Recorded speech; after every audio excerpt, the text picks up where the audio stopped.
ಸಾರಿಗೆ ನೌಕರರು ಮುಷ್ಕರ ಹೂಡೋದಕ್ಕೆ ರೆಡಿ ಆಗಿದ್ರು. ಇವತ್ತು ಫ್ರೀಡಂ ಪಾರ್ಕ್ನಲ್ಲಿ ಅವರು ಮುಷ್ಕರವನ್ನು ಕೂಡ ಆರಂಭಿಸಿದ್ದರು. ವಿವಿಧ ಬೇಡಿಕೆಗಳಲ್ಲಿ ಪ್ರಮುಖವಾಗಿ 2 ಬೇಡಿಕೆ: ಹಿಂಬಾಕಿಯನ್ನು ಕೊಡಬೇಕು 38 ತಿಂಗಳು ಮತ್ತು ವೇತನ ಪರಿಷ್ಕರಣೆ ಮಾಡಬೇಕು ಅನ್ನೋ ವಿಚಾರದಲ್ಲಿ ಪಟ್ಟು ಹಿಡಿದು ಕೂತಿದ್ರು.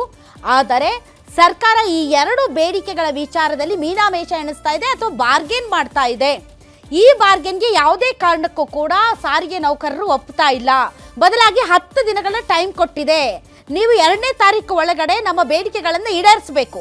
ಈಡೇರಿಸದೇ ಇದ್ರೆ ನಾವು ಸಾರಿಗೆ ನೌಕರರು ಎಲ್ಲ ಬಸ್ಗಳನ್ನು ಡಿಪೋಗೆ ಬಿಟ್ಟು ನಾವು ಉಪವಾಸ ಸತ್ಯಾಗ್ರಹ ಮಾಡ್ತೀವಿ ಅಂತ ನೇರ ಎಚ್ಚರಿಕೆಯನ್ನು ಸರ್ಕಾರಕ್ಕೆ ಕೊಟ್ಟಿದೆ. ಈಗ ಸರ್ಕಾರದ ಮೇಲೆ ಇರುವಂತಹ ಜವಾಬ್ದಾರಿ ಈ ಒಂದು ವಿಚಾರದಲ್ಲಿ ಸಮಸ್ಯೆಯನ್ನು ಹೇಗೆ ಬಗೆಹರಿಸುತ್ತೆ, ಇದನ್ನ ಈಸಿಯಾಗಿ ಬಗೆಹರಿಸುತ್ತಾ ಅಥವಾ ಇದನ್ನ ಇನ್ನೊಂದಿಷ್ಟು ಜಾಸ್ತಿ ಮಾಡಿ ಇಡೀ ಕರ್ನಾಟಕದ ಜನರಿಗೆ ಅವ್ಯವಸ್ಥೆ ಮತ್ತು ತೊಂದರೆಗೆ ಸಿಕ್ಕಾಕ್ಸುತ್ತಾ.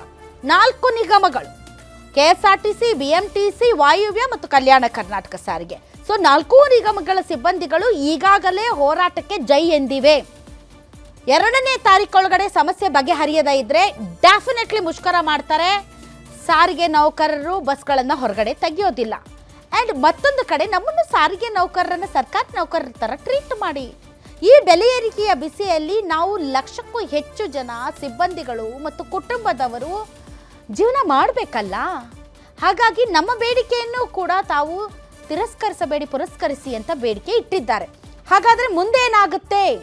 2ನೇ ತಾರೀಕಿನ ಮತ್ತೆ ಮುಷ್ಕರ ಆರಂಭ ಆದರೆ ನಾವೆಲ್ಲರೂ ಕೂಡ ಕಷ್ಟಪಡಬೇಕಾಗುತ್ತಾ ಅಥವಾ ಬಗೆಹರಿಸ್ತಾರಾ? ಜೆನ್ಯೂನ್ ಆಗಿದೆಯಾ ಈ ಬೇಡಿಕೆಗಳು? ಎಲ್ಲ ವಿಚಾರಗಳ ಬಗ್ಗೆ ಇವತ್ತಿನ ವಿಶೇಷ ಕಾರ್ಯಕ್ರಮದಲ್ಲಿ ನಾವು ಚರ್ಚೆ ನಡೆಸ್ತೀವಿ. ಇದೇ ಈ ಕ್ಷಣದ ಸ್ಪೆಷಲ್ ಸಾರಿಗೆ ಸಂಘರ್ಷ.